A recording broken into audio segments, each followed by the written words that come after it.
Rayuwar mu ta yi tsauri, sannan a hankali kifi na gani yake shiga koma.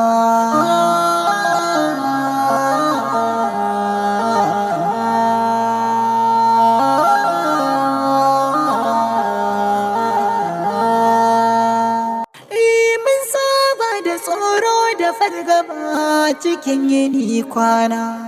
Adalcin magabata uba yanzu ya zama suna. Ana biɗar abinci wa yake ta sassaƙen gwana. Ƙauyuka da dama yanzu babu batun zuwa gona. Rayuwar mu ce damuwar mu ba ta kuɗi a sata ba. Rayuwar mu, rayuwar mu, rayuwar mu.